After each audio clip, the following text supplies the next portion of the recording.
అర్ధరాత్రి దాటింది. చంద్రుడు పొదరింటి సమీపంలో అసహనంగా అటూ ఇటూ తిరుగుతున్నాడు. తార ఎందుకు రాలేదు? వస్తుందా రాదా? వస్తానంటూ సంకేతం ద్వారా సందేశం అందించిందే. బృహస్పతి మీద ఎందుకో కోపం వస్తోంది అతనికి. ఇలా తిరుగుతూ ఉంటే విద్యార్థులో పరిచారికో ఎవరైనా చూసే అవకాశం ఉంది. చంద్రుడు ఆ ఆలోచన తట్టిన వెంటనే పొదరింట్లోకి దూరాడు. ఉన్నట్టుండి గాలి సరికొత్త సౌరభాన్ని మోసుకొచ్చింది. ఇంతసేపు ఆ ప్రదేశంలో లేని ఆ కొత్త సువాసనను వెంబడిస్తూ సన్నగా లీలగా అందెల సవడి. చంద్రుడి హృదయం ఉత్సాహంతో స్పందించింది. చంద్ర, తార తగ్గు స్వరంతో పిలిచింది. చంద్రుడు పొదరింట్లోంచి అవతలికి వెళ్ళాడు. వేగంగా తార అతని దగ్గరగా నడిచింది. తార కంటే ముందుగా ఆమె పైట కొంగు గాలికి ఎగురుతూ చంద్రుడి వైపు దూసుకుంటూ వచ్చింది. చంద్రుడనే గండు చేపను పట్టడానికి తార విసిరిన వలలా ఆ పైట చంద్రుడి ముఖాన్ని కప్పింది. పైటను వెంటాడుతూ వచ్చిన తార తనువు చంద్రుడి శరీరాన్ని తాకింది. ఇద్దరి ఆలోచనలు ఒక్కటిగానే ఉన్నట్టు, ఇద్దరి శరీరాలు ఒకే విధంగా ప్రతిస్పందిస్తున్నట్టు అసంకల్పితంగా ఒకరినొకరు నడిపించుకుంటూ పొదరింట్లోకి వెళ్ళారు. ఇద్దరూ ఒకరి పక్కన ఒకరు కూర్చున్నారు. తారా, చంద్రుడు బరువుగా అన్నాడు. ఈ 2 రోజులు అంతులేనివిగా అనిపించాయి. మనం జాగ్రత్తగా నడుచుకోవాలి, లేకపోతే ప్రమాదం. అందుకే రాలేదు, తార అంది. తారా, చంద్రుడు మత్తుగా పారవస్యంతో పిలిచాడు. నిన్ను అలా పిలుస్తూనే ఉండాలనిపిస్తోంది. తార చెయ్యి ప్రేమలతలా కదిలి చంద్రుడి మెడ చుట్టూ అల్లుకొని అతన్ని కిందికి లాగింది. చంద్రుడు వాలాడు. క్షణంలో తార ఒడిలో. నిన్ను నోరారా పిలవాలనిపిస్తోంది, కానీ నా పిలుపు ఇక్కడ ఇతరులు వింటారేమో అన్న భయం నన్ను పీడిస్తూనే ఉంటుంది, చంద్రుడు ఆవేశంగా అన్నాడు. తార చెయ్యి చంద్రుడి జుత్తును ప్రేమగా నిమిరింది. మనది రహస్య ప్రణయం, ఇలాగే చాటుమాటుగా. చంద్రుడు ఆవేశంగా లేచి కూర్చున్నాడు. అది నాకు నచ్చదు. అతని కంఠంలో ఆవేశం గంటలా ధ్వనించింది. వడ్డించిన విస్తరి ముందు చేతులు కట్టేయబడి కూర్చోవడం నాకు నచ్చదు. చంద్ర, నువ్వు నేను అంతే, మరెవ్వరూ ఉండకూడదు. మనల్ని ఎవ్వరూ చాటుగా అయినా సరే చూడకూడదు. మన మాటల్ని వినకూడదు. తార చేత్తో చంద్రుడి బుగ్గ నిమిరింది. నువ్వు వర్ణిస్తుంటే అలా ఉండాలని, శాశ్వతంగా అలాగే ఉండిపోవాలని నాకు అనిపిస్తోంది తెలుసా. తారా, నిన్ను నాతో తీసుకెళ్ళిపోతాను, చంద్రుడు ఉద్రేకంతో అన్నాడు. ఎక్కడికి?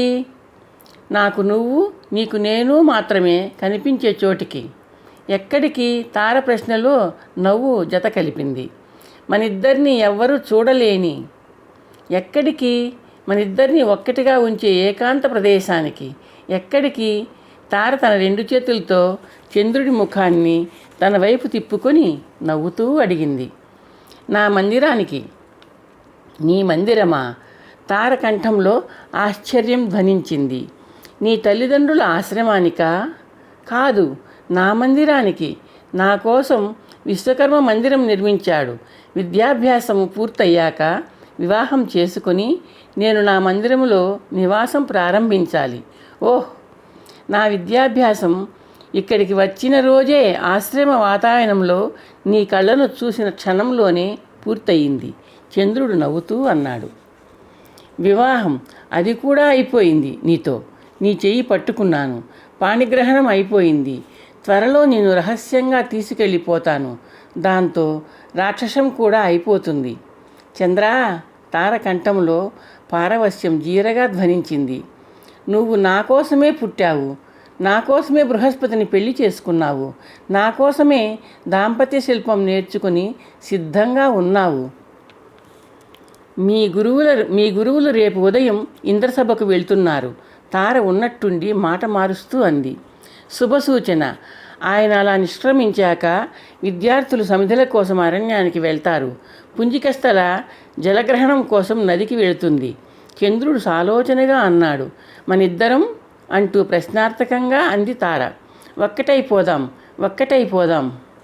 బృహస్పతి విద్యార్థుల కోసం ఎదురు చూస్తూ తన స్థానంలో కూర్చున్నాడు.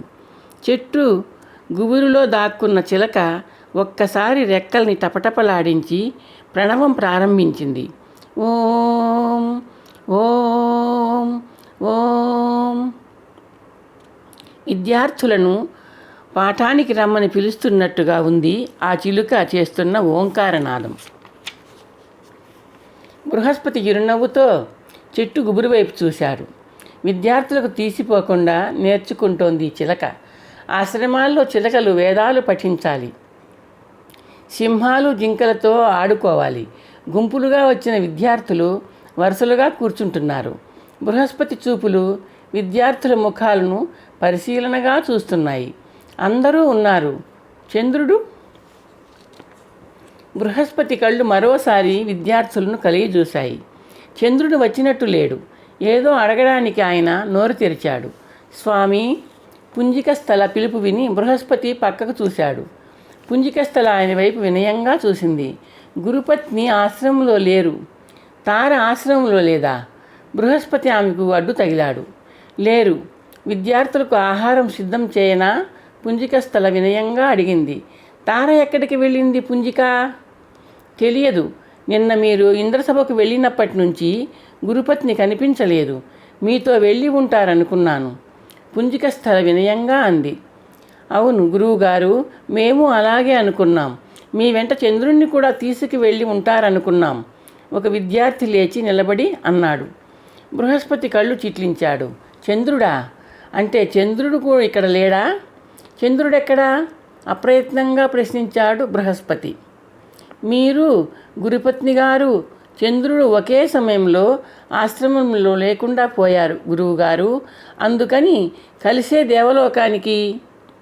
సనాతనుడు అనే విద్యార్థి వివరిస్తున్నాడు. పుంజిక, చంద్రుడు కూడా లేడా? బృహస్పతి పరిచారకును ప్రశ్నించాడు. లేడు. ఇద్దరూ మళ్ళీ నదీ స్నానానికి. బృహస్పతి సాలోచనగా అన్నాడు. నదీ స్నానానికి వెళ్ళకూడదని చంద్రుణ్ణి ఆజ్ఞాపించానే. నదిలో ఏదైనా ప్రమాదం? బృహస్పతి అనుమానంగా అన్నాడు. నదివైపు వెళ్ళలేదు వాళ్ళు. పుంజికస్థల మెల్లిగా అంది. వాళ్ళు. బృహస్పతి పుంజికస్థల వైపు అర్థం కానట్టు చూశాడు. వాళ్ళు తారాచంద్రుడు కలిసి తిరుగుతున్నారా? ఆయనలో ఏవో ఆలోచనలు, ఆందోళనలు పుట్టిస్తూ సాగుతున్నాయి. ఏ సమిధలకో అడవిలోకి వెళ్ళి ఉంటారా?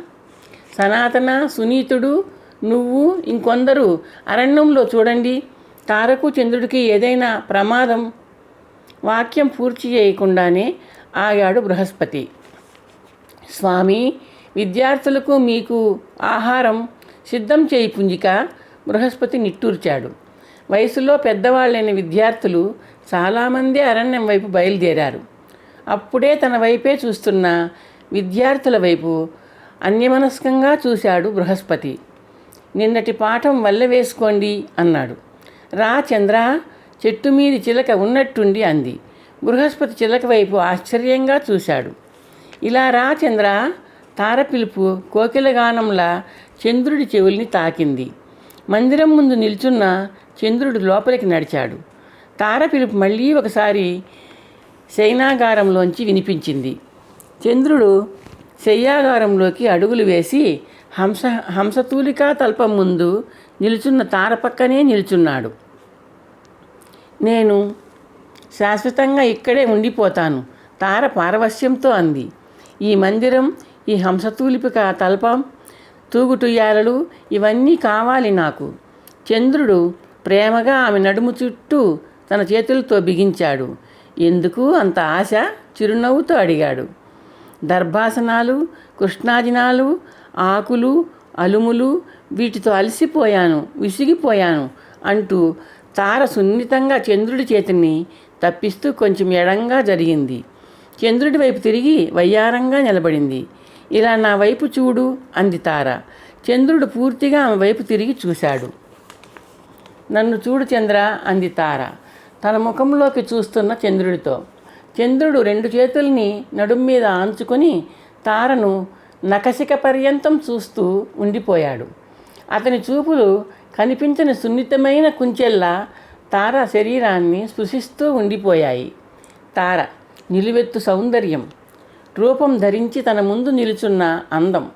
అందగత్తె అంటే ఇలా ఉండాలి అని చెప్పే శరీరం, 2 వైపులా ఉన్న చెవుల్ని అందుకోవడానికి ప్రయత్నిస్తున్నట్లున్న సోగ కళ్ళు. మళ్ళీ చూడు, తార చిరుకోపంతో అంది. నన్ను చూడాలంటే నా కళ్ళల్లోకి చూస్తావేం చంద్రా? చెప్పినట్టు చెయ్యి, నన్ను చూడు. చంద్రుడు గుడ్లప్పగించి మంత్రముగ్ధుల్లా చూస్తూ ఉండిపోయాడు. ఎలా ఉన్నాను? తార ప్రశ్న అతన్ని హెచ్చరించింది. ఎలా ఉన్నావంటే చక్కటి తీగలా ఉన్నావు. ఆ తీగ అల్లుకుపోవడానికి వీలుగా స్తంభంలా నీ పక్కన నిలబడాలనిపిస్తోంది. చంద్రుడి కంఠంలో ఆరాధనాభావం శబ్దం చేసింది.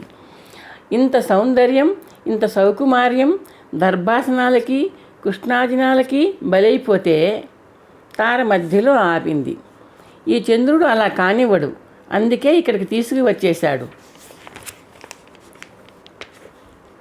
తార వినిపించుకోనట్టు చూసింది. ఈ అందం, ఈ యవ్వనం ఎక్కడుండాలి? చంద్రుడు హంసతూలికా తల్పాన్ని చేత్తో చూపించాడు. అక్కడ.